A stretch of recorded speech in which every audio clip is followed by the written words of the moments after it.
Hello everyone, welcome back to J Journeys. My name is Natalie and today I have the wonderful and luminous Esti with me on the channel, which I'm so excited for.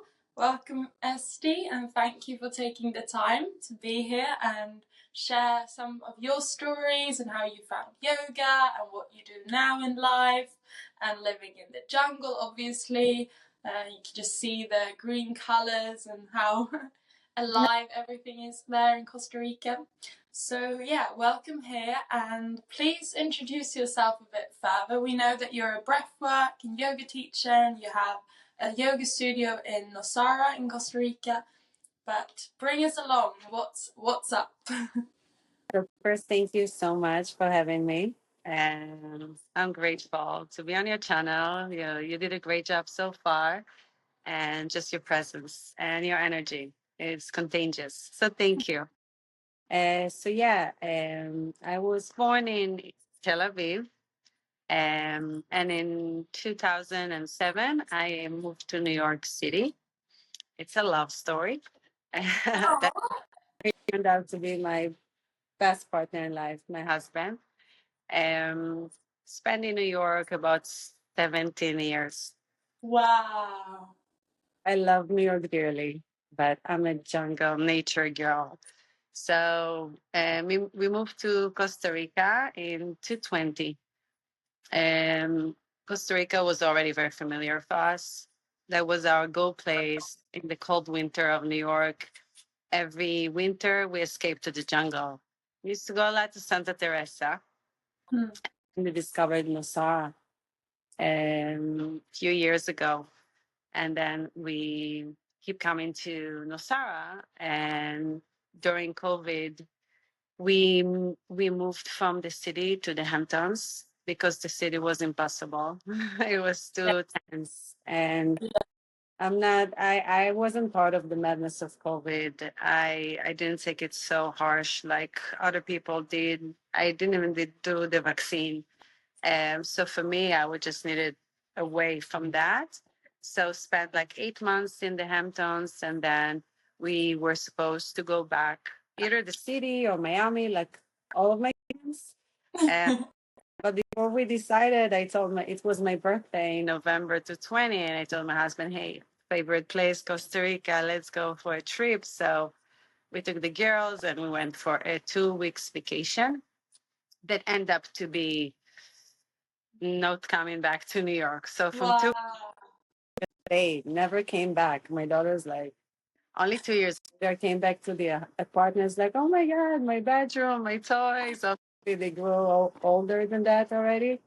But it was like, everything was really aligned of how things unfold. So, 4.5 years and living in Costa Rica, the dream life. And it's such a powerful place. So good for the nervous system. Yeah, quite the antidote to New York hustle. Oh yeah, it's the complete opposite. I always call it the yin and yang. But it's I feel like it's kind of complement each other because we still go to New York very often. I love New York, but back then New York was the base and Costa Rica was. Now we change it, so now Costa Rica is the base and New York is the vacation. Just go for like a weekend, and to have both worlds, I'm grateful to be able to touch those two places, but I'm mainly grateful to live in the jungle, the real jungle, and not the concrete jungle. Yeah. Yeah, from one jungle to the other. The real one. So, did you, before you came to Costa Rica, like more permanently, were you practicing yoga, or was that something that you came into later on? So yeah, I was practicing yoga way before, and I was a full-time yoga teacher in New York. And before that, I was a professional dancer until I was 17 years old. So movements and body expression was always something that aligns with me, and it just was so relaxing for me. It's my best way to express myself. So when I moved to New York, I continued dancing a little bit, and then I find a yoga class in my building, and I joined and I got hooked. So I continued practicing yoga for myself. But when we went on a trips, like surfing trips and stuff like that, I wanted to have the asana. So I know some kind of flow. So me and my husband can flow and stretch before after surfing. And then I started learning. I went to my first yoga teacher training in New York City in Park Avenue, very, very urban place. I did my yoga teacher training and I was thinking, cool, I'm going to have more knowledge and depth to what I'm doing. And thinking I was doing it just for myself, my family, my girls. And but my mentor saw more than that. And my mentor, John Tamayo, is dearly, dearly appreciating him. He saw beyond that and saw the transformation it made and how my body reacts and where I am. You know, people who's been doing it for years can read that stuff, and he's been doing it for years. That he kind of like, you have to continue your studies. So when I completed my 200, I jumped right into 500 hours yoga teacher training. And I was like, okay, cool. I have more tools. And then one day he was like, when are you going to start teaching? And I was like, no, I'm not teaching. I'm just a student. I'm doing it for myself. And he's like, no, you really have to teach. And I was like, but I have like a stage fear. Even though I was a dancer, I was like talking to people, telling them what to do. And I was like, so one day it was like, oh, my back hurts. I'm working, you know, I was in the studio doing my Dharma work, helping around. And it's like, my back hurts. You really have to jump in and cover me. I was like, no, I'm not doing this. Like, Esti, I cannot. You have to. So that class, I was terrified, but I like shined over there. I really, really enjoyed it. So when I finished the class, I obviously thanked him. I was like, interesting what you did now. I don't know how your back is doing, but I felt really good teaching that class. So I continued the teaching, but I didn't agree to teach like a real class. Like, just sign me in for community, free classes. I see how I feel. I'm a perfectionist, and I Yeah. want to make sure that I'm completely ready. I would never feel ready after 200 hours or even before teaching a bunch of clients. So I teach community class and then I teach my friends. I was like, hey, you want to come practice? So my friends came to my building. There's a studio and we just practice. I practice with my husband and my girls and everyone. And then one day there was a neighbor in the building that saw me teaching my friend. And she asked if she can, practice with me. And I was like, okay. And I couldn't say no, right? Because she's like, Yeah. and it was interesting because she had Parkinson's. So every time she came, older lady with Parkinson's, she was shaking. Like she walked down the get to the studio. She was all shaking and like this like bad condition. And then I went through the flow with her and breathing and all that stuff. And I could see that the transformation from the beginning of the practice to the end, she was a whole new person. Even the color of her skin changed. And then I figured, and it just came to my mind, this is not about me. It's about, helping others. So that's what kind of was the turning point. I was like, wow, that's what I want to do. And since then, I just was teaching only privates. So I enjoyed teaching group classes as well, but I was lucky enough that somehow word of mouth, people in the building, friends referring clients. My schedule was very busy with private clients. So I did it full time from the morning till the evening. And it was really, really rewarding. I did it for, in New York, I would say 4 years before moving here, 3.5 years. And it was just so fulfilling. And during COVID, when we moved to Hamptons, that's when I was really busy because so many people were stressed and know what to do, that I teach a lot in private houses, went from one house to another, felt like with my toolbox of everything that I can do to calm their nervous system down. So it's I always desired to have a career with a meaning, you know, Mm. like working, making money. It wasn't something that I had, it wasn't my interest. My interest was like making an impact and a change in something. So that type of work really, really gives me that satisfaction just to Yeah. be seeing the progress with others. Mm.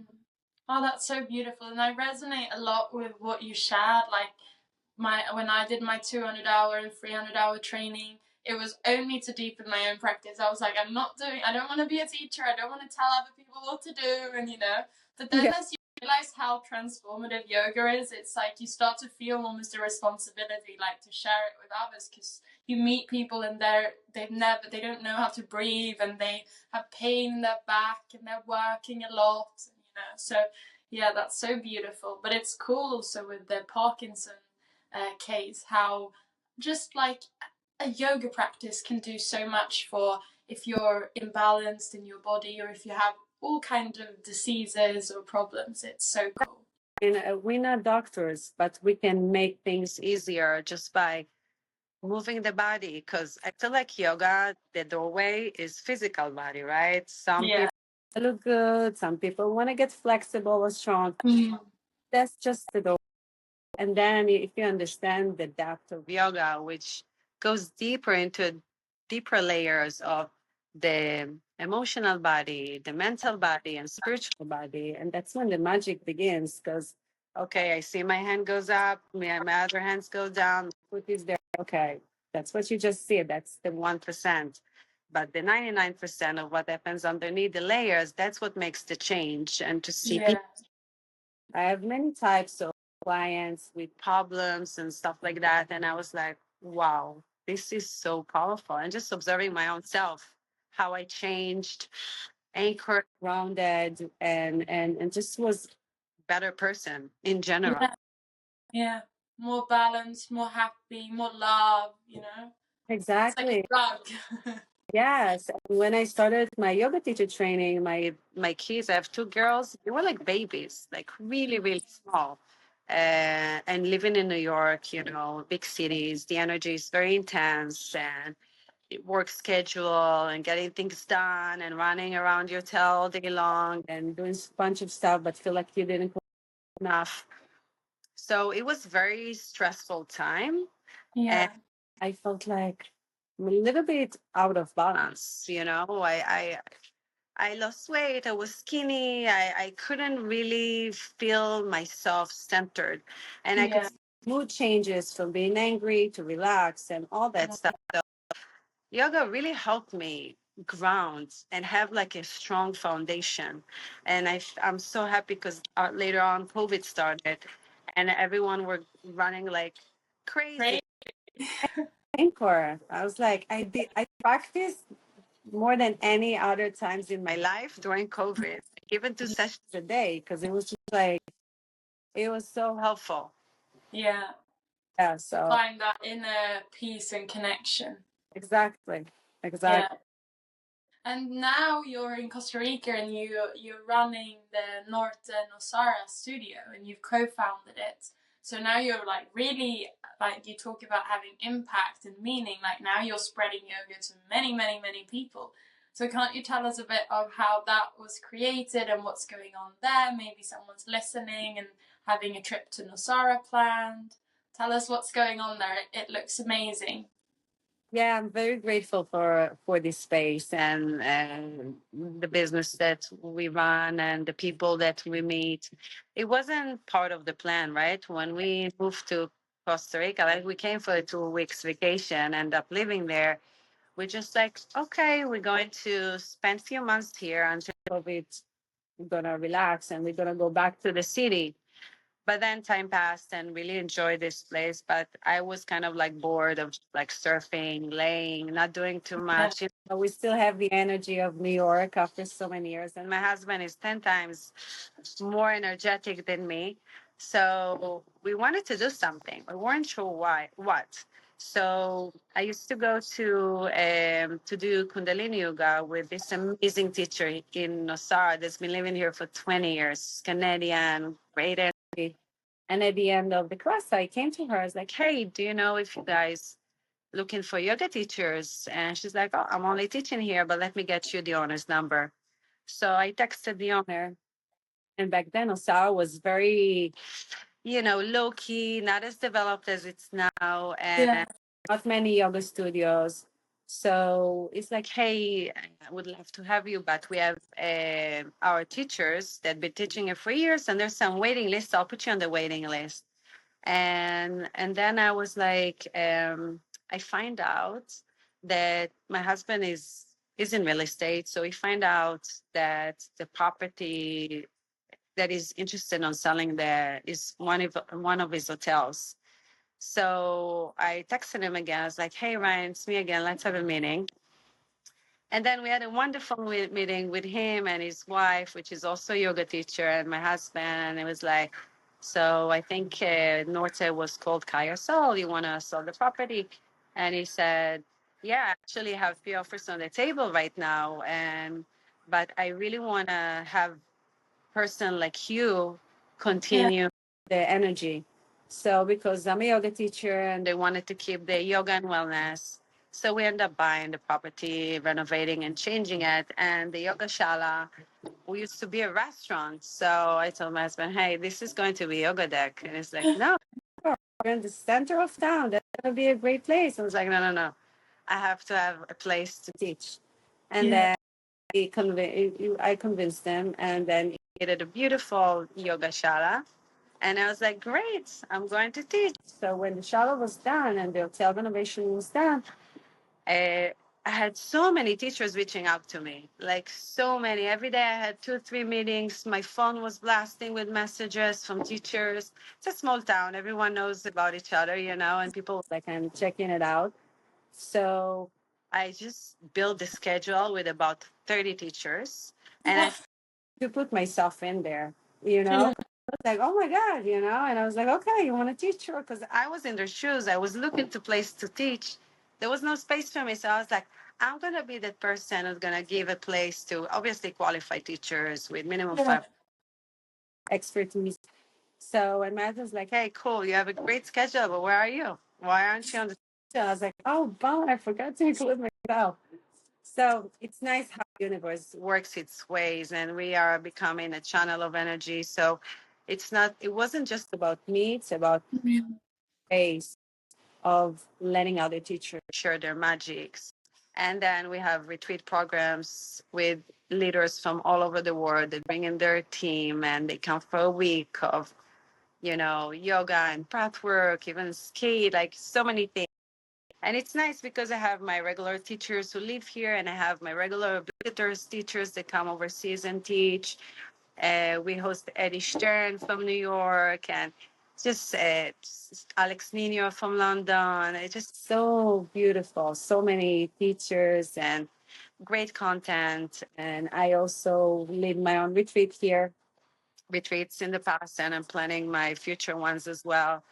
So it turned out to be such a good decision to make it a yoga well versus a restaurant because it brought so much depth and character to the place. And I'm so grateful to meet so many incredible people.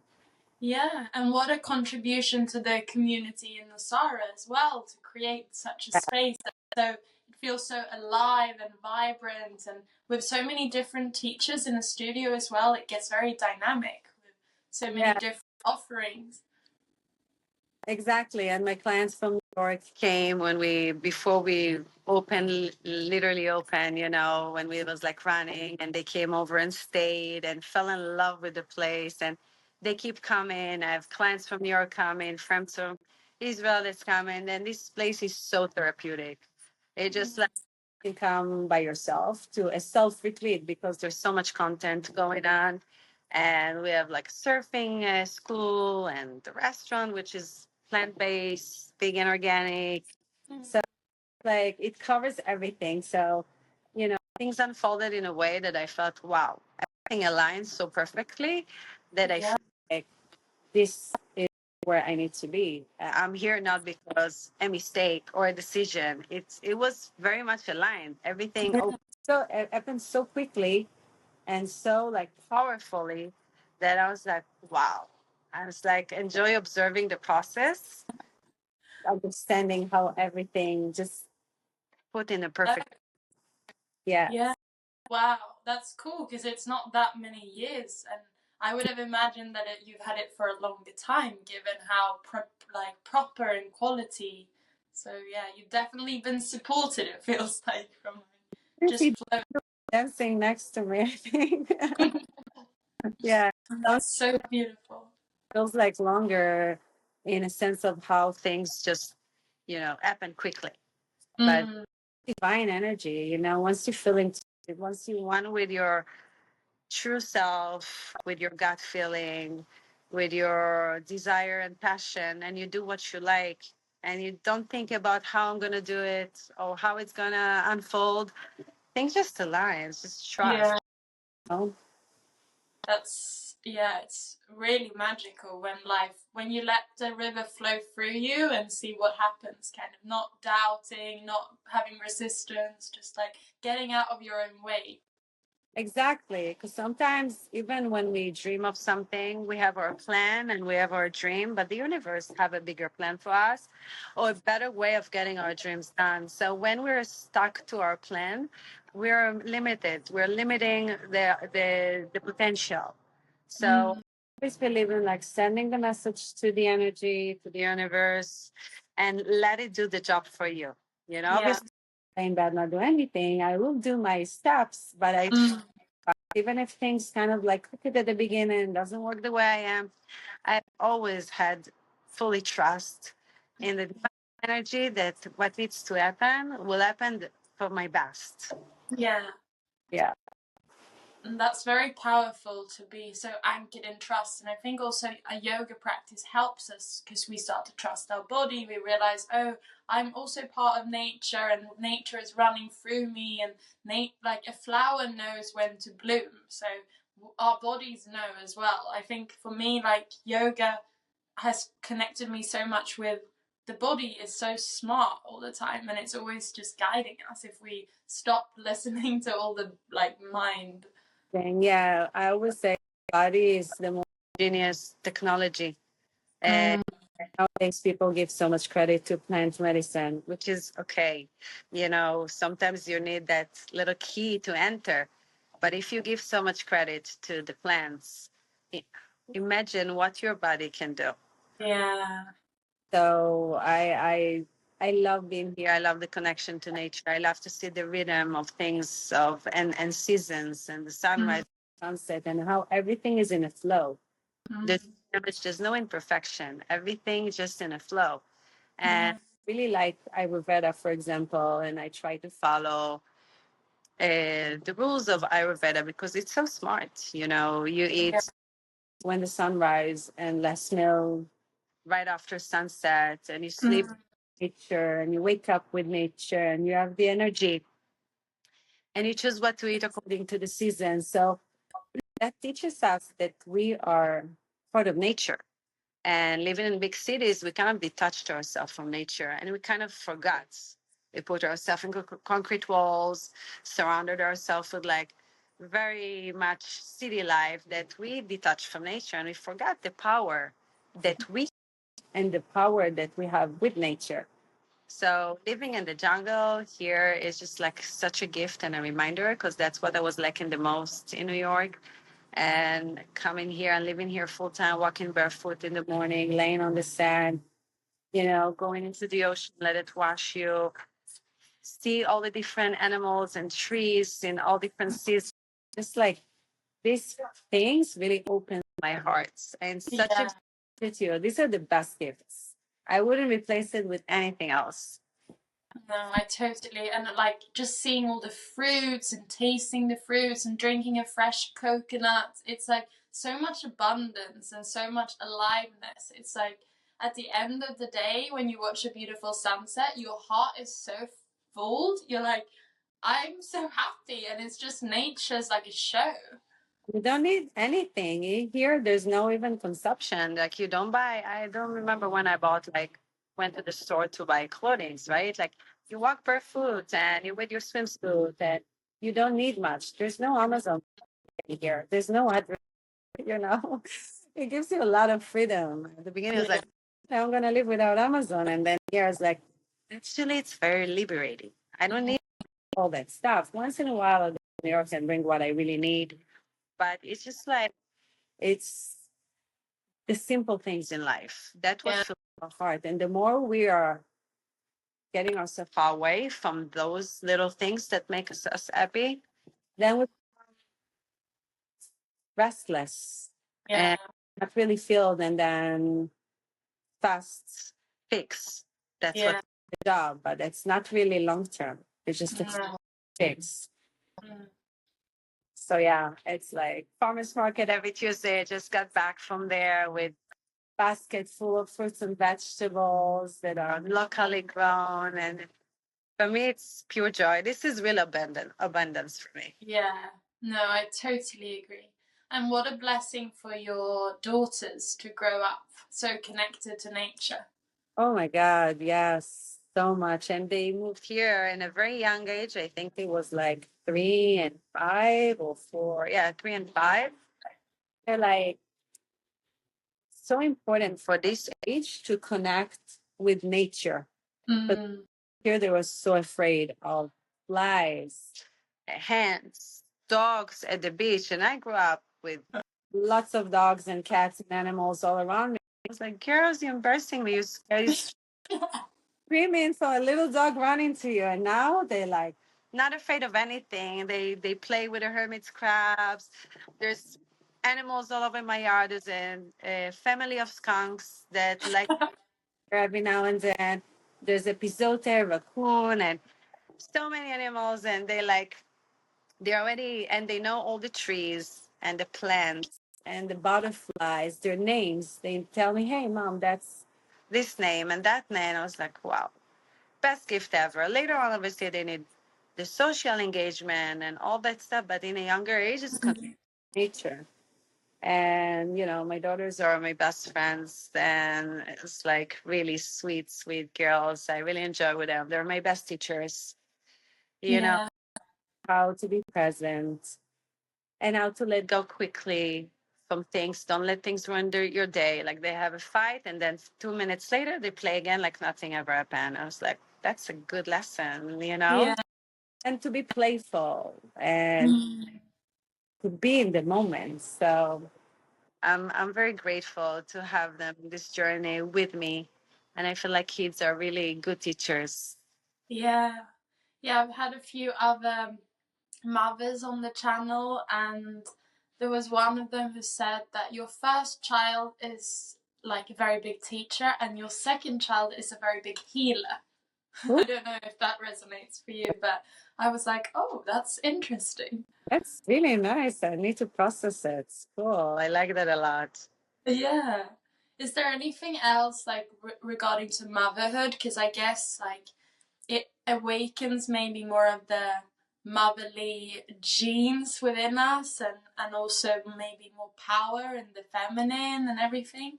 Do you have anything in mind like from becoming a mother that has shifted stuff for you?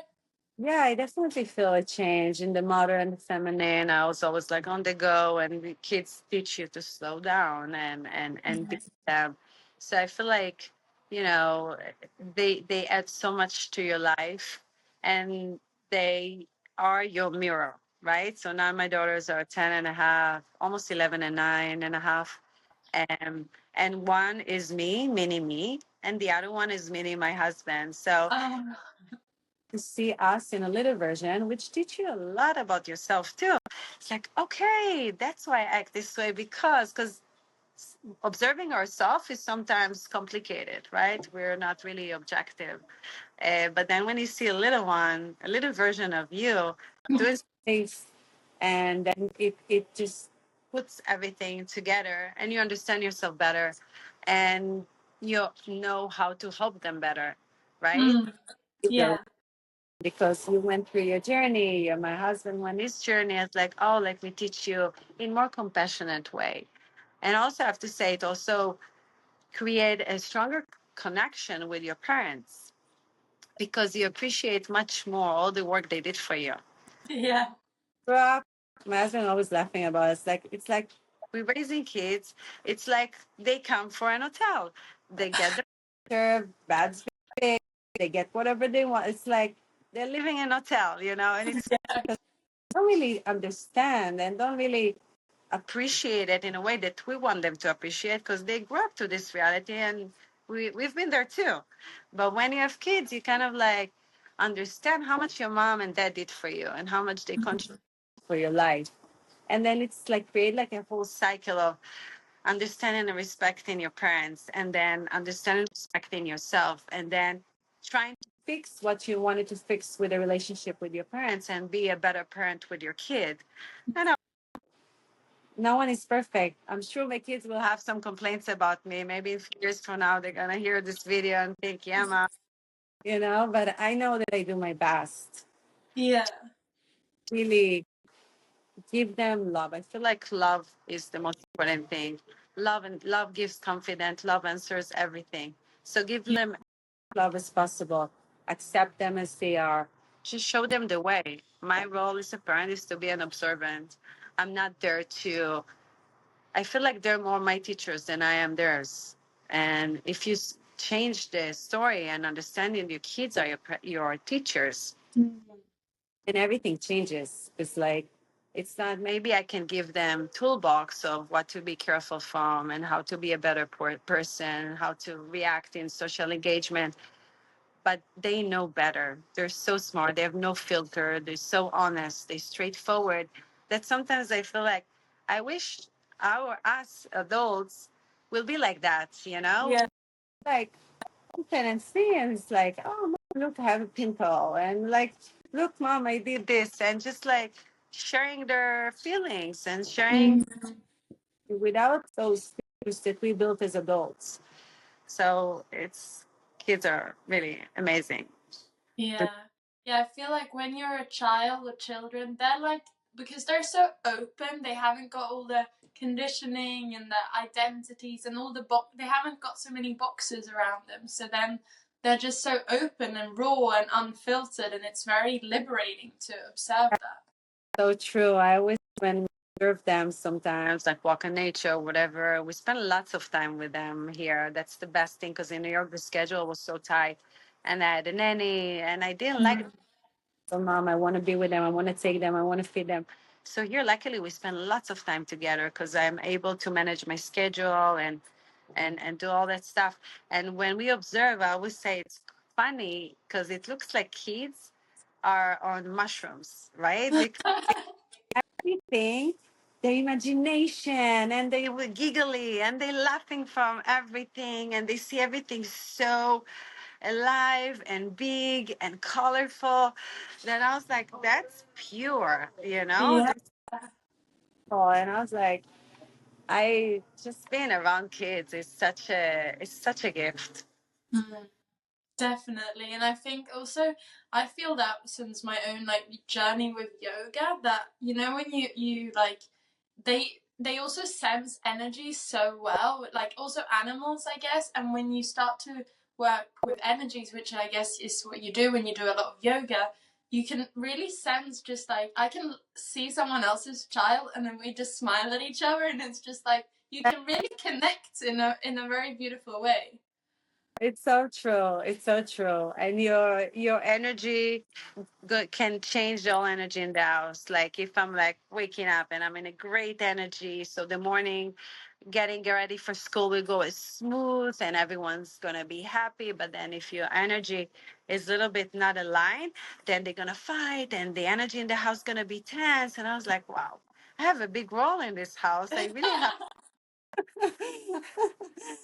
you know, Definitely. they You're truly like the lioness of the house. exactly. Wait, I'm just gonna put the light on for a sec. It's getting a bit. In your There we place. go. There we go.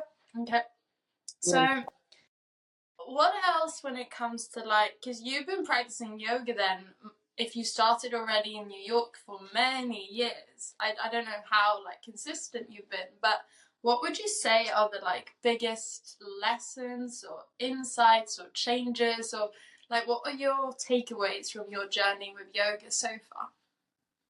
It's always evolving, it's always changing, it's always something new. That's why I enjoy yoga so much because in Ayurveda, right? I'm a Vata energy. I'm a ace. I'm always like, I get bored easily. I always need some excitement, something new. So yoga always give me that because it's an ocean of knowledge. There's so much you can study. Yeah. It's endless. And every time I show up on the mat, there's always a challenge. There's Yeah. always something to get better at. It's not like, oh, I perfected my flow, done, checked, and then I get bored. No, never. It's always something that I need to achieve or get deeper, understand within myself, within my energy, within my physical body. So I really enjoy that because, and I've been studying all the time, right? So I did my breathwork coach course, and I did a stretching coach course, and I'm studying Ayurveda, and all that stuff always comes to the table. And I was like, that's cool. And there's so many other things that I want to learn, but obviously I have only 24 hours in a day, and I have to find more time to learn this, and I want to learn this technique and that's philosophy and go deeper. So that's why it feels like never ending love that I have with that field of, it's not just yoga, it's the deep of Like the ancient knowledge. all this ancient knowledge of, it's so deep and so powerful. And what I learned today could unfold different than what I've learned a year ago. And it could be the same exact thing because now I'm more open. I'm Yeah. an more open vessel to receive that information. So sometimes I go back to my notes and notebooks from what I studied 5 years ago, and then wow, I don't even remember I wrote it, and then it resonates. Yeah. I feel like keep the practice no matter what. Always show up, even in days when you feel drained or don't have energy. Even just a small practice, even sun salutation, or just sit on your mat, tap into your breath work. Just have this self-discipline as a ballet dancer. I have that. It's no stranger to me. I feel like that discipline is very important, not because we want us to be strict with ourselves, because it gives you so much oxygen to go through the day. It gives you so much to your body, to your mind, to your soul, and better for the world. I'm a whole different person when I practice than days that I don't practice, you know? So I always put it in my mind, even if I cannot do my entire hour and a half flow, then I'll do some of it, or I'll go on a beach walk and then I do meditation.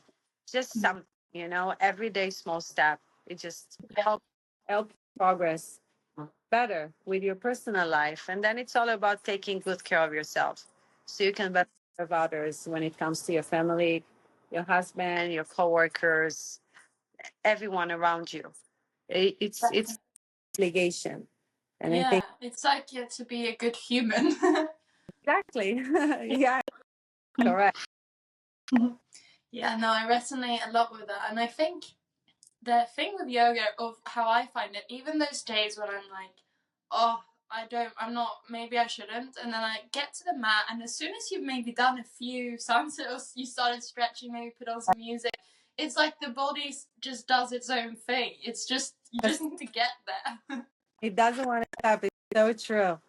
It's so true. When I used to trick myself for those. I used to be doing the 5 a.m. club for 6 months, and I wake up, it's pitch dark, and I'm like, I'm like not in the mood. And I said, maybe not.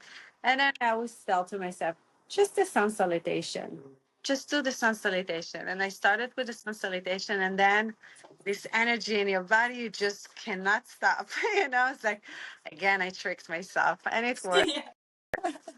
But it's interesting because I feel like you were a dancer when you were younger. I was a gymnast, and when I discovered yoga, it was like something connected because it's like your body knows something about it, and it's like it just wants to move. And I think that movement in general is so healing for us, right? And we're always evolving. Our energy is always changing. So if we move, we're kind of harmonizing ourselves with that like process.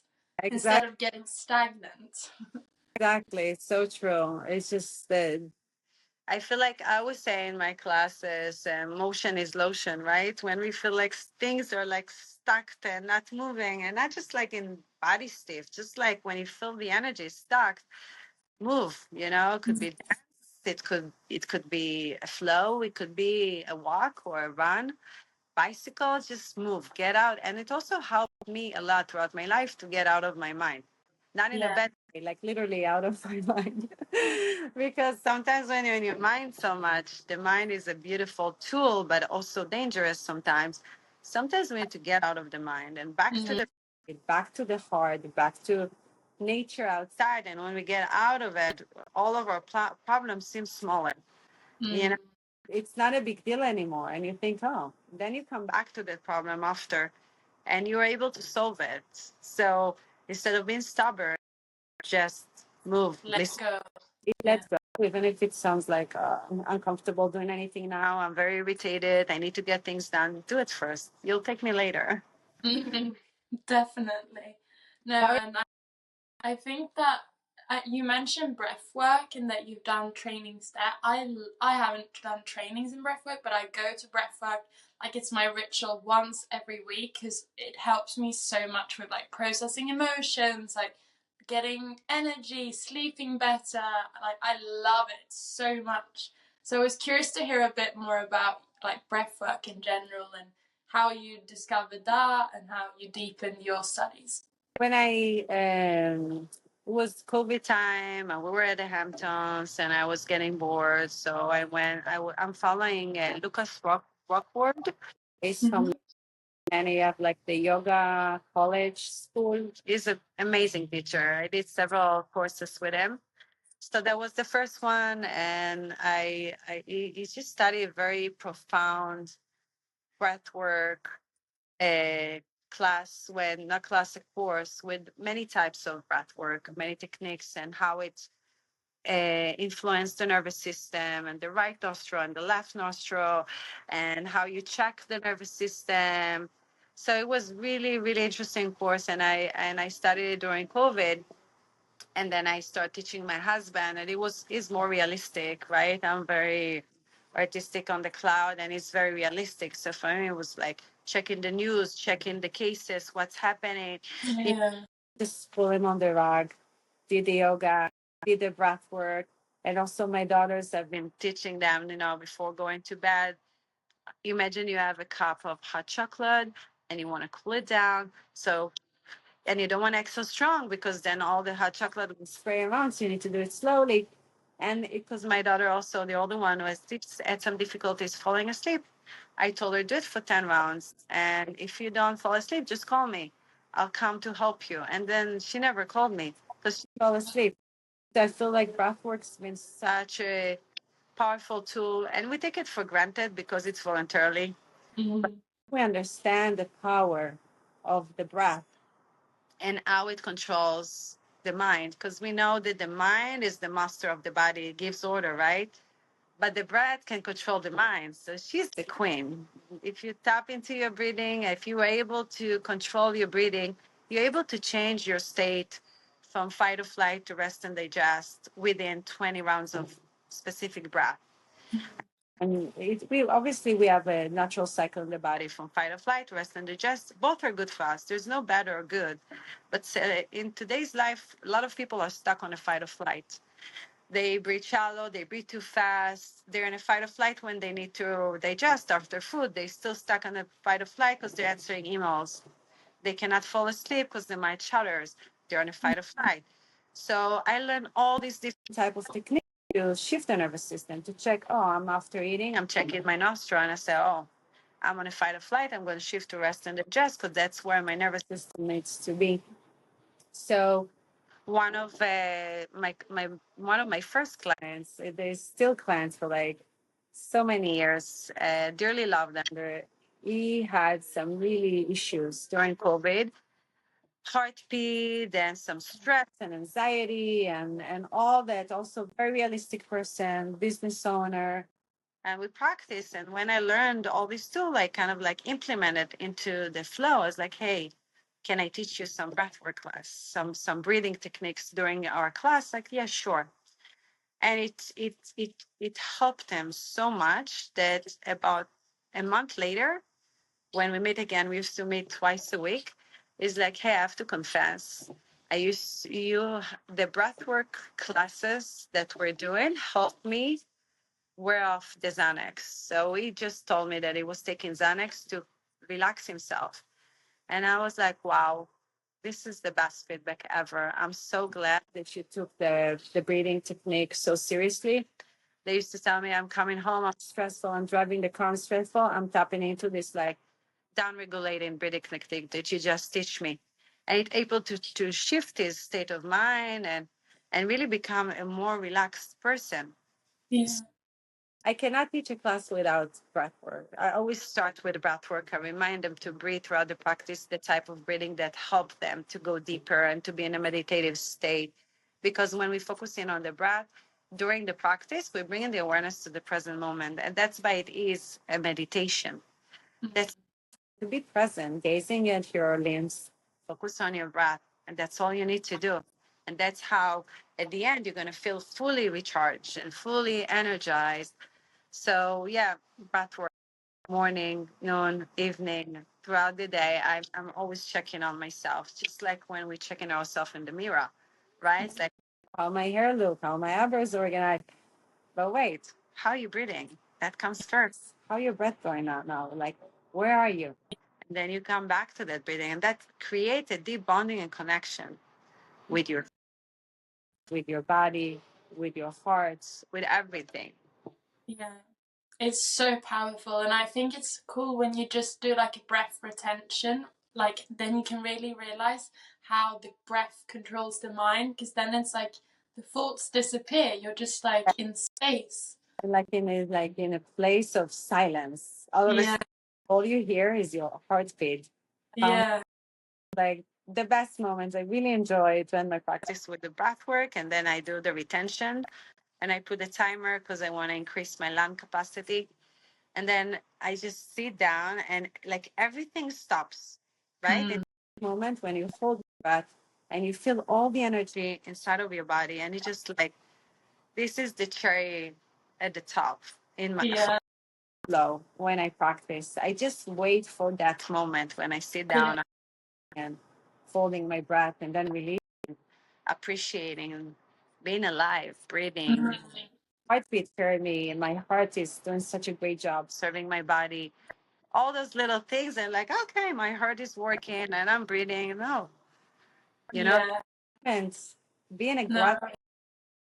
and I think for me, breathwork also really has helped me connect more with my heart because of that reason. I think when you lie there and you feel the energy moving in your body, and then when your mind is more silent, it's like you hear your heart more, and you realize how important the heart is in the human. Exactly, so true. Yes, it's so powerful. It's something that we need to come back to all the time because it can slip. You can forget. Just come back to the breath. I teach my girls before she have like an exam. She's in fifth grade and she gets stressed from like presentation and stuff. And then with the car, we breathe together. It's like, hey, let's breathe just to relax. Do it with me. Just inhale and exhale slowly and do a few rounds. Just bring yourself together. And it's just such a magical tool. So grateful that I dive deep into it. And obviously, there's so many ways and so many figures, and you can learn so much. I had a guy teaching here that he was personally studying with Wim Hof. Oh, really? Yeah, so he brought is called Elemental Rhythm. It's really, really powerful breath work. And it was every week on the deck, bunch of people coming, even my husband joined. And it just peels you like an onion. Throughout the class, it's like fire, water, earth, fire, water, earth, and with loud music and with intention reminds you to breathe. And at the end, you just cry. Wow. Unlocks a lot of emotional that we hold. When you breathe that way constantly without stopping, it release. It takes up the kundalini, right? It's all about elevating through your breath. And it does a magical job. So, yeah, keep Wow. breathing. It's funny, like, I always find it so ironic, really, that we know that it's the breath is what keeps us alive, yet we haven't really learned how to breathe properly. Actually, I wonder why they don't teach that in school, for example, right? Yeah.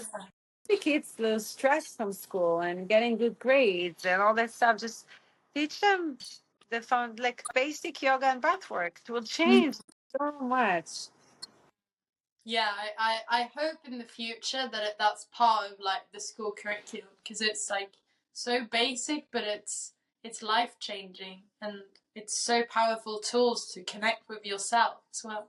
Yes, and relax yourself and try, because if you're able to relax yourself, let's say on the mat, in an ice bath. I used it a lot in an ice bath and it really changed the experience. It's like, okay, let's play with the nervous system. You're going to fight or flight, breathe shallow. You're like, oh my God, oh my God. And then after a few rounds of like slow, slow, slow exhale, you relax and it's like, wow, this is powerful. If I'm able to control my nervous system in that shocking situation, then I'll be able to deal with anything in life. That's the practice to understanding your nervous system, how you can control it and how you can shift it. And then challenges in life, big or small, will become easier because Yeah. you your breath. Sometimes we cannot change the reality, right? It is what it is. But you need to change your constitution yourself, how you react. That's all you can do. Mm. That teaches you exactly that. Yeah, and I think that's kind of the theme of, because I realize that a lot of people, like, I have a past in like business school, and a lot of people that approach me about yoga, they think that it's just a little physical practice, you stretch and but yeah, but that's exactly what it's all about, right? To empower us so that we can show up in our life more strong on the mental level, on the emotional level, more connected, more grounded, balanced, peaceful. It's so deep. It's not, as I said, the physical is just the doorway. And then people, when people join in my class, like men's, for example, they think, oh, piece of cake, I'm going to do yoga. And then it's like, whoa, Esti, that was hard. And I was like, people think yoga, it's easy.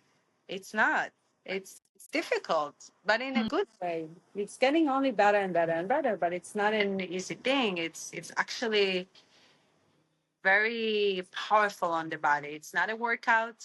We're not lifting weights. It's a work in. You're really working in. And sometimes working in is harder than working out, right? Because you need to dive deep into yourself, fix whatever needs release, cry. How many times we cried on the mat? Yeah. So It's like therapy. it is, exactly. I was like, sometimes agitated. I tell my husband, like, hey, let's go surf. Let's go to the beach. I was like, I really have to practice. I really have to practice. And then I go on it. And then he come back and he sees me like all smiling and relaxed. And I was like, okay, someone really needed to practice. I can say, now we can talk, babe. Whatever. I wasn't. No, it's so, that's what I also find so cool about yoga, that it really is an experience and it's a journey within, right? It's a spiritual practice at the end of the day, even though in this day and age it might be more commercial and it's like, oh, what trendy workout or whatever, and like, but really it's a very deep philosophy and way of taking care of the energies in the body. Yes, it's very deep, very profound, and it's like never ending, right? There's so much info, and you think, oh, I learned this, done. No, there's so much behind it, and I personally was always drawn to spirituality from a very young age. That helped me kind of like organize my mind because the reality was not as organized, and I studied Kabbalah when I was 20 years old, and I could say till today. So I studied all classes of Kabbalah, and I keep studying Kabbalah. So 22 years now, and read all these like books, spirituality books, because that really helped me um, to find that strong found a strong place of myself, of who I am, my soul, right? Because you're born a physical body to a family to a condition, but then you understand you're a spiritual in a human body, you're a soul in a human body. It looks different. So I kept feeding my soul. And then when I start learning yoga, there's the philosophy part and all the things that I learned through the yoga teacher training, so much aligned with all the books that I read throughout the lives. And I was like, yes. Yeah. Now I understand, everything comes together in such a perfect way that it all makes sense. And that those books and, the studies that I've been studying, the spirituality studies, always helped me and anchored me in such a strong way. And, I lost my father when I was 22, and everyone in my family was going crazy. And I was the only one who spread light and explained the situation and kind of like give light to older people in my family because I was able, thanks to Kabbalah and my spiritual study, I was able to understand things in a deeper level, in in the soul level, in the light level. So, and I feel that yoga does that too because the philosophy, right? Not talking about the asana and the pretzel, beautiful Instagram post, the real deep knowledge, it's the same. So the more I will study it, the more I'll be able to help others, the more I'll be able to be a better person, more grounded, more relaxed, help my family, any situation in life. So I feel like it's not just a cool thing to do to be a yoga teacher because now it become like trendy on Instagram. Everyone's posting gorgeous bodies. Okay, that's a bonus, but it's not what I'm here for. I'm to impact, to help myself, to help others, to help this planet that needs a lot of help too. Wow. That's so interesting also that because you also I studied one course in Kabbalah, and I discovered Kabbalah after I discovered yoga. But when I discovered Kabbalah, I was like, oh my god, the principles, the universal laws. I was like, it all makes sense. Like this, it's like a language basically, and I was like, wow, I really resonate with this. That's so cool. Which is so cool that it's so universal. Yes, it's all interconnected at the end. It's all so interconnected. Some places call it, name it in a different way, right? Like Kabbalah could name it this way, yoga, Buddhism, but it all comes into the same place. And that's why I love Kabbalah so much because I feel sometimes I'm Jewish, right? But I didn't grow up religious. I grew up spiritual, and I feel like it's important because I'm very true to who I am and where I come from. But I feel like a lot of time the religious destroy everything because it's powerful and there's tricks and punishments. Well, separation. exactly, and it's not true because according to Kabbalah, there's no hell. God will not punish you. Imagine your parent punishing a kid because they misbehave. How can you punish your loving son or girl? That doesn't make any sense. No. Punishment is the soul being embarrassed for the potential it could reach but didn't reach. That's the hell. No one's punishing no one. There's no, just be good for one another. That's all. And be one with your true self and who you are.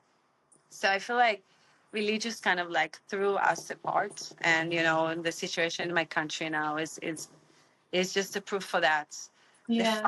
Constant fight that I have my friends here, they're from all over the world, and we get along so perfectly. But there, because of governments, because of religious, because of control, the small people, the people in the country, just suffering. And it's you that there's no religious. When I used to study in New York at the Kabbalah Center, I had people, they're Christians, there's Muslims, there's like from all walks of lives and all types of religious. And the door was open for everyone because that's the power of Kabbalah, just to spread the light. Yeah. Knowledge and wisdom. And there's no relationship to where you are, what's your gender, where you from, who are your parents. It's bullshit. We're so.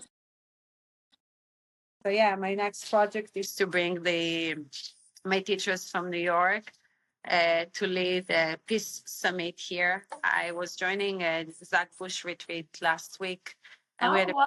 deep connection. Yeah, he's such a wonderful human being, like unbelievable, beyond. And we both spoke about Kabbalah, and we shared like same teachers. That I told him that my dream is to bring the Kabbalah Center here to Costa Rica and educate the people. So that's our next project now. Working. Oh my God! Wow. Now more than ever. Imagine creating the peace summit here in the country where there's no army, there's no zoos, it's peace land. Or I think Israel is just like one place, but it resonates for the entire world because there's so much war in Uganda, Ukraine, Russia, all over, and it's just getting worse now. India, it's like we need some work, some work. So fingers crossed that's gonna happen pretty soon because I feel like the time is now to pray and make the change. Spread those teachings, yeah. Like, I've only studied Kabbalah 1 at the Kabbalah Center online because there isn't one in Stockholm, but that course changed my perspective, and I've been like on this path since I was 21 for like 6 years. Yoga, spirituality, reading all the books, and like living a lot in Costa Rica and connecting. But that Kabbalah course, that really blew my mind. Yes, it's so powerful. Like so many big people, like known people that studying it and able to influence and help others through that. It's really really strong. It's interesting that you also started in a young age. I'm starting when I was years old to my spiritual journey, like in depth, and you too. And it's beautiful. I think the younger you start, the more tool you have, and the more knowledge and understanding you have to make your life better and others' lives better. Because now I see the reality in a different lenses, right? I'm not like me. It's about me being a channel of energy and how I make the world better. And I don't have to be the vice president. I can make it just by it's the butterfly effect, right? Yeah, the other day I paid for a person that behind me for his Coke, for example, just as a gesture. He's a Pico guy. So I'm sure his day will be so happy after. It's like just a little gift that he something good for others too, or just makes him happy. And when you're happy, you radiate happy. So it's those small things in life that, once you know them and you practice them, the world will become such a better place. And I recommend you to continue studying the two. Yeah. And I'm gonna try and get them during the year because that I kind of needed to let the number one just sink in and be like, whoa. But I'm gonna continue. More whoa. It's so whoa that I actually want to refresh myself and go back. Yeah.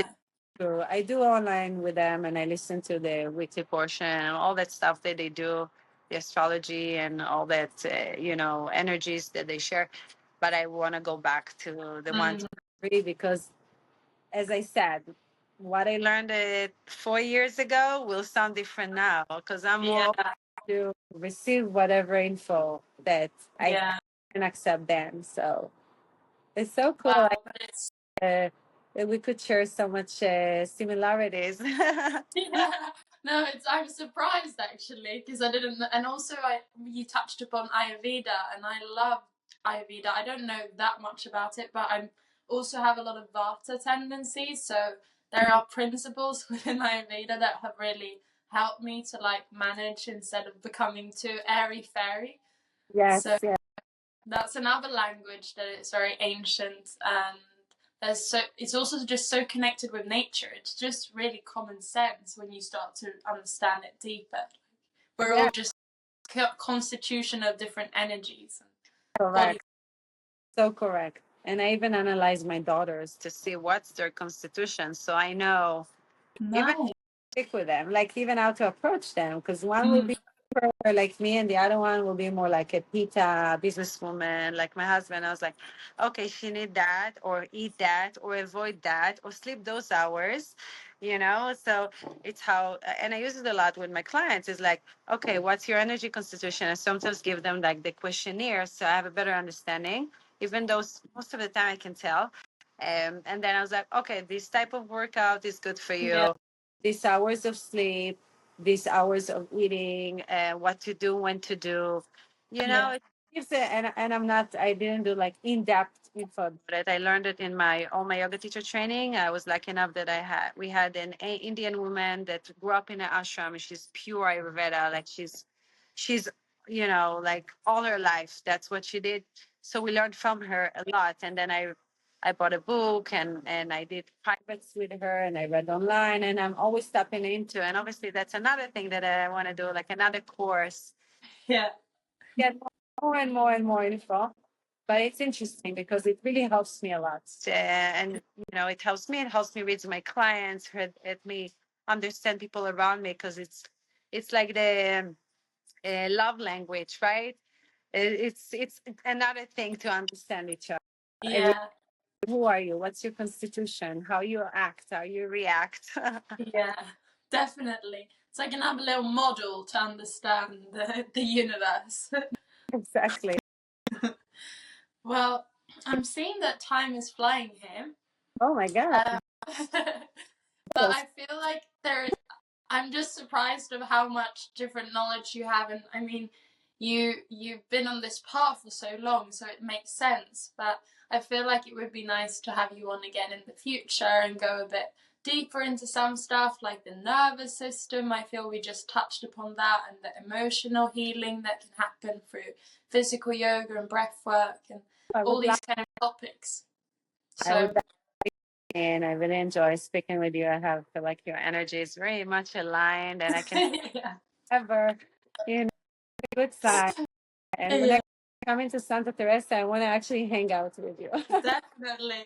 I think I saw on your Instagram that you had like some Leo bikini or something, and I love like all animal print. I was like, I like this girl. I hook you up with my Leo bikini. I love it. No, but so nice to talk to you, really, Esti, and I'm so impressed by what you're doing and what you're spreading, and the light that you're bringing into the world. It's so beautiful, and yeah, I can't wait to have you back and also see each other hopefully in Costa Rica soon. Thank you, and thank you for making this beautiful platform to bring all this like feminine energy to share this story. I feel like we need more of a feminine energy in this world to show the power and the impact that we have. So you're doing a wonderful job, and thank you for having me. So pleasure. Thank you so much, and have a beautiful rest of your day in the jungle. Thank you. You too. I'll speak soon again.